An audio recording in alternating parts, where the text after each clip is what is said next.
Hey y'all, and welcome back to another episode. Last week we talked about the moon, and today we're going to discuss Mercury and the gods and goddesses associated with this planet. So let's hop right in.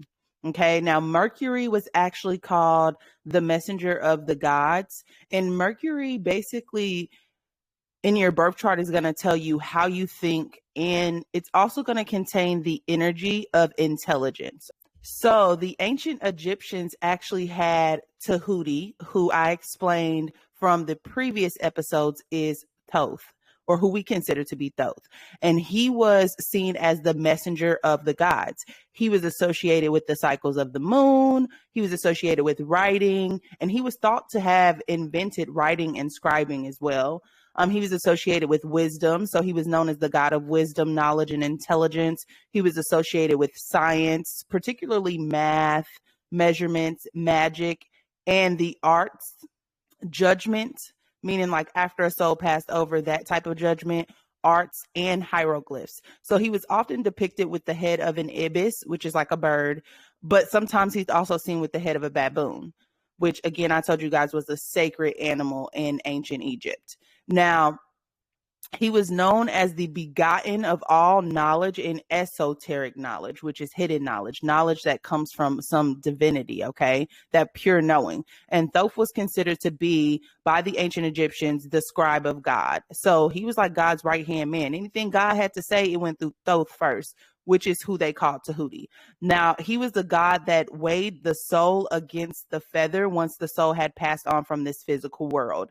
Now, I know you guys have been told this story, when you were a kid, that your soul will be weighed against a feather. That actually comes from ancient Egypt. Okay, there's an episode, Midnight Gospel, that's on Netflix. Y'all know I stand by it. 5th episode, Annihilation of Joy, where every single time they go into this world, and they try to beat the world by themselves. And it isn't until they realize that they have to help wake everybody else up so that they can all get to the top and stop killing each other, that they're able to ascend out of this prison planet, basically, which is what we're in right now. And every single time the person would die and have to be reincarnated, their soul would be, or their heart would be taken out of their body, and they would weigh it next to a feather. Okay, so this is something we've seen throughout history in our shows. So that actually comes from ancient Egypt. Now, he was also credited for ancient magic and lore. People don't know that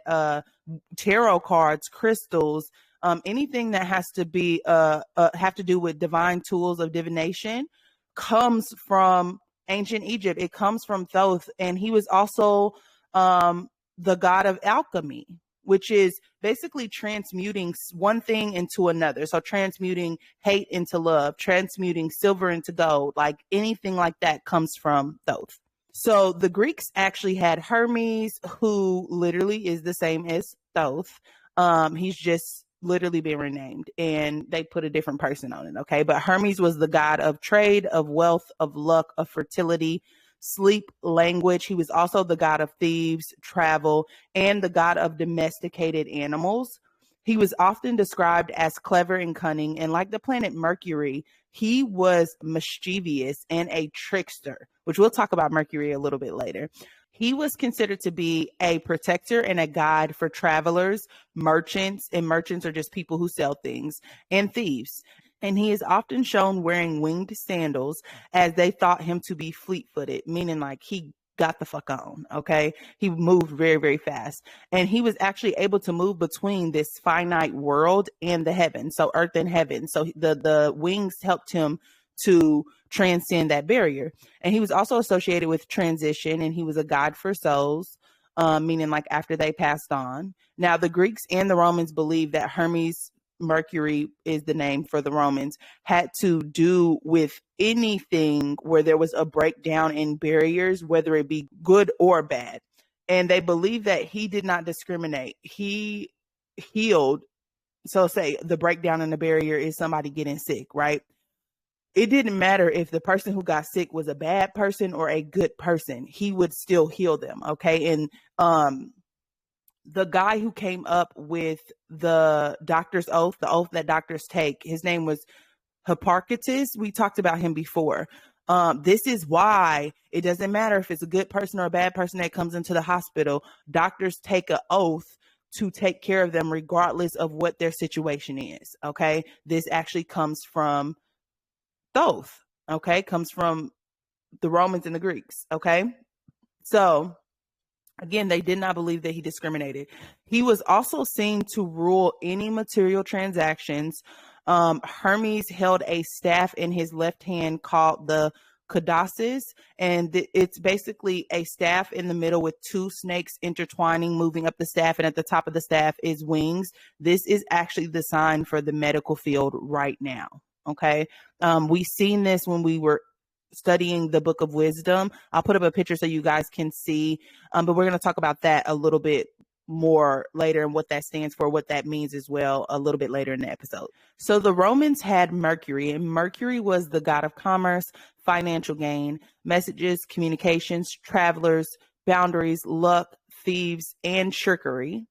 He was also seen with winged shoes and a hat, and Mercury was also considered to be the messenger of gods in Rome. He was responsible for taking the dead to the underworld. Okay, so the Romans literally named Mercury Mercury, and it's the same idea as Hermes. It's the same idea as Thoth. They're all the same god, just with different names. Okay, and then we have the Babylonians. Now, the Babylonians had Bebo or Nabu, and y'all have seen him before, so I'm going to put up a picture, of course, but he was the god of wisdom. They often called him the proclaimer, and he was also the god of literacy. He was the god of rational arts, scribes, and prophecy, and he was worshipped in Babylon and also Borsippa. With the next couple, the Mayans, the Celtics, and the Norse, they do not have direct opposites or correlations with Thoth. Okay, they have a couple different gods who split up the duties of Thoth. So I'm just going to give you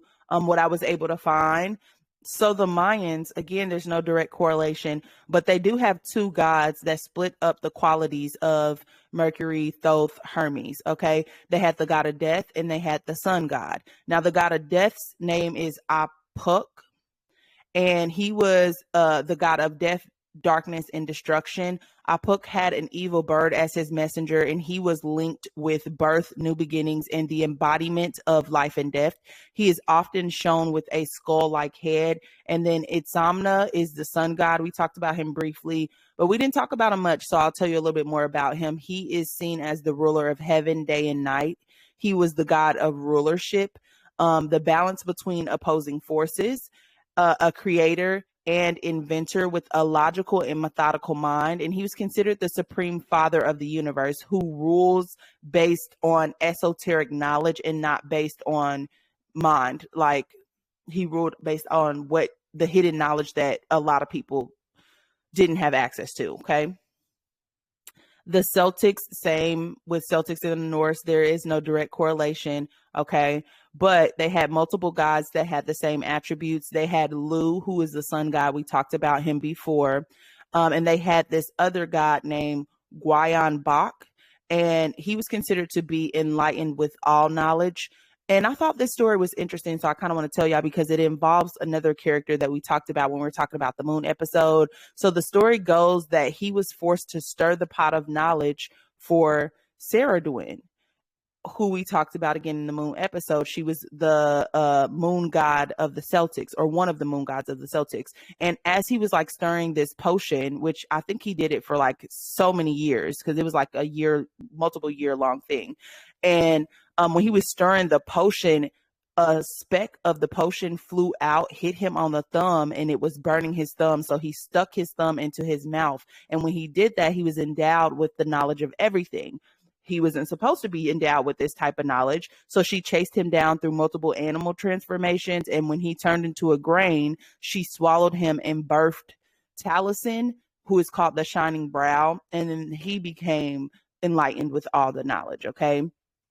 So I thought that was interesting.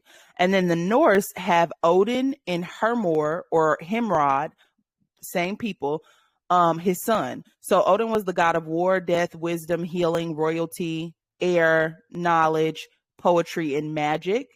He was often shown as a tall old man with a long beard who sacrificed his eye for wisdom. He ruled over the Hall of the Slain, meaning like, I don't know if you guys have ever watched, I love timepieces, but anything that has like the Last Kingdom or anything that has to do with Valhalla, the Vikings, okay? Anything that has to do with the Vikings, they think that their people who are slain during battle go to Valhalla. And so Odin is the ruler of Valhalla, meaning anybody who is slain, Odin takes care of them after death, okay? He was also the leader of the Wild Hunt. He is credited for the runic alphabet and having the power of divination. He is known as the all-seeing father and is often seen with 2 ravens and 2 wolves. And then his son, Himrod or Hermod and Hermor, the exact same person, just 2 different names. He was considered to be the swift messenger of the god. His name translates to a lot of different things. The her part means fury of war or warrior, and the more part means courage or spirit. So he's often mentioned with Odin because he was tasked with going to hell to deliver a message, okay? Odin is his father. So Odin is his father and Thor is his brother, okay? But there was not a lot about him online. That was pretty much all that I can get, was that he was a swift messenger of the gods. So those are the ancient gods that were associated with the planet Mercury. Now let's talk about the planet itself, okay? So the planet Mercury is associated with the number 5. It's also associated with the symbol that's a circle at the top. It looks like it's a half moon above the circle, and then kind of like a stick figure body. So it looks kind of like Venus, but with a moon head. I'll put up a symbol so you guys can see that. The day that it's associated with is Wednesday. If y'all saw my TikTok where I was explaining what days are best for you to do things, Wednesdays are really good days for communication and for difficult conversations because it is ruled by the planet Mercury. So that's why oftentimes in the news, we get big messages on Wednesdays. For example, when they told us that aliens do exist, it was on a Wednesday. Okay. The colors that Mercury is associated with is orange and gray. The parts of the body. Now, there are 2 separate correlations to Mercury. I'm going to give you the esoteric and I'm going to give you the modern as well. So esoterically, it was your hands, your arms, and your nervous system. But in modern day, it's your respiratory system and your brain. Okay. The metal that's associated with Mercury is mercury, which is also called quicksilver or platinum. The stone is agate. The herbs are going to be clove and coriander. The plants are hazel. And then the chakra, I want to clear up the chakra thing because there is a esoteric understanding and then there is modern astrology's understanding, okay? And they're completely different. Now, I will say that things have been changed and whitewashed throughout the years. So I just want to give you both of them because I was going through the previous episodes and I'm like, oh yeah, but esoterically, that's not what it means. And I just want to go back and just give you guys what I was able to find and just know that I lean more towards the esoteric meaning, okay? So your root esoterically is ruled by the moon. Your sacral esoterically is ruled by Mercury. Your solar plexus is ruled by Venus. Sun is ruled by the heart. Mars is ruled by the throat. Jupiter, third eye. Saturn, your crown. Okay, but in modern astrology, first of all, there are a million different definitions online in modern astrology. Let me just say that. However, it says that your root is ruled by Saturn, your sacral is ruled by Jupiter, your solar plexus, Mars, your heart is ruled by the sun. That they agree upon. Venus rules your throat. Now that makes sense because Taurus rules your throat. And they tend to agree on that. So Taurus rules your throat, Mercury rules your third eye, and the moon rules your crown, okay?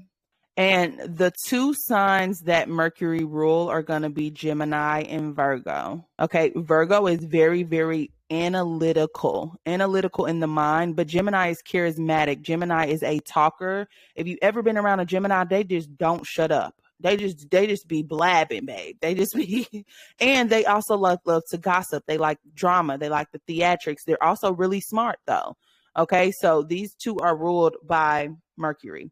The house that Mercury rules are going to be the third house and the sixth house. The third house is the mind. It's about thinking, communication, siblings, social activities, your interests. It's about your neighbors and early education, where the sixth house is about health, fitness, systems, analytical nature, pets, work habits, organizations, sense of usefulness, and the service given. Okay. It's exalted in Virgo. It falls in Pisces.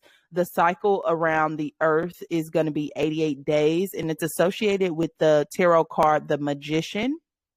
If you know anything about the Magician is basically telling you that you have all the resources that you need to succeed. Okay. Everything is already inside of you. Okay. So when you think about the Magician, it's basically waking you up to the magic that exists within you. Okay. And then Mercury is the knowledge, is about knowledge. It's about your intelligence. Okay. It's also about wisdom, divine wisdom. All right. So what did this symbolize, or how did they describe Mercury when it came to the ancient world? So the ancients believed that Mercury was the bringer of illuminated messages, connections, and brilliant ideas. They believed that when Mercury was influencing us, we would get divine insight and downloads that provide understanding and true wisdom.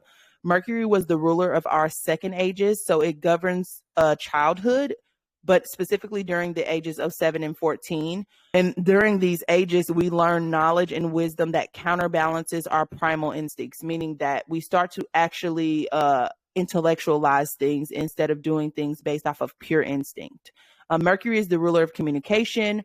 Where Mercury appears in your birth chart tells you how you think, how you write, how you speak, and how we present ourselves to people. So it is the way that we make contact with others and how we learn things. Mercury is the ruler of everything that has to do with learning, publishing, libraries, the media, and marketing.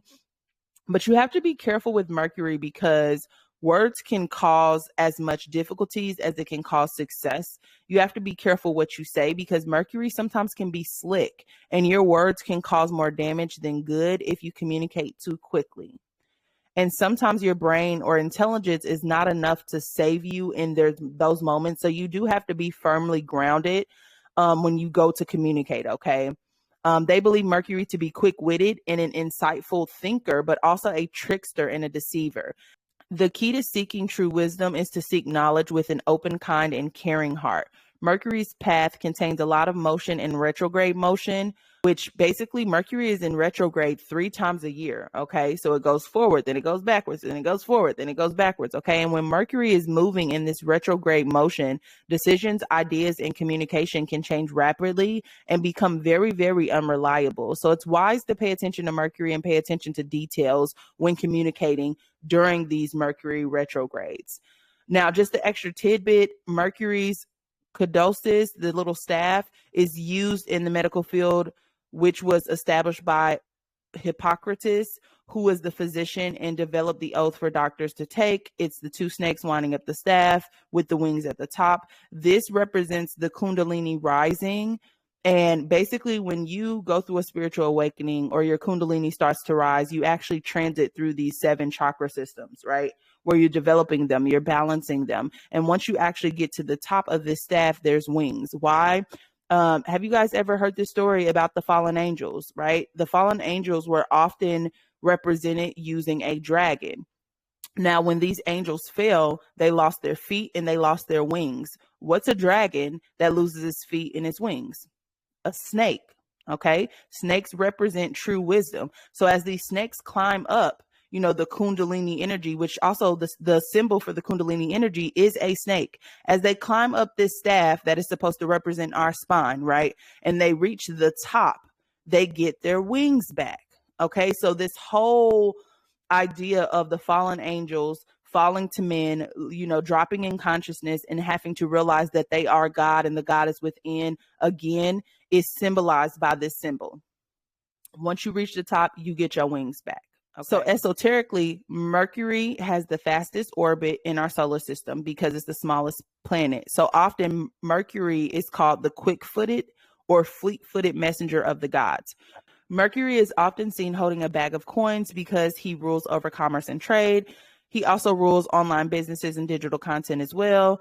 He carries the staff that we just talked about, which is a symbol for peace. He is also the ambassador known to bridge understanding and the connector of opposing forces. So Mercury is like the mediator in the middle ground between polarities, okay? Also, Mercury is considered to be the hermaphrodite. What? It's androgynous, so it's not exclusively masculine or feminine. That is so important for what we're about to talk about in our book content, because a lot of people, listen, it's going to get so good. I'm so excited. Okay. So anyways, but Mercury's called the hermaphrodite. So due to Mercury's retrograde motion, we experience breakdowns in communication, technology, travel delays, and difficulty getting things done. Now, in modern day astrology, Mercury is the messenger and shows you how you learn and communicate knowledge and your perception or how you're perceived to the world. Mercury rules anything that has to do with communication, commerce, a short distance travel. In addition, Mercury rules language connection, meaning Mercury is that medium between opposing forces. It shows our capacity to create connections, recognize patterns, and network with other people. Learning, so Mercury determines our learning style and learning experiences. Ideas, trade and commerce. Mercury rules over money and goods exchange. Siblings, youth, education, thoughts, opinion, mind, and your factual memory. When it comes to communication, Mercury helps us to articulate our ideas and our insights. Mercury also tells us if you have difficulty with speech in your developmental stages, depending on where it is in your birth chart. They also believe Mercury to be youthful, playful, and versatile, inventive, but also mischievous as well. Okay. So that concludes our episode on Mercury. Next week, we'll talk about Venus. I hope you guys love this content. As always, please like, comment, share, and subscribe if you have not already. I love y'all deep. And until next time.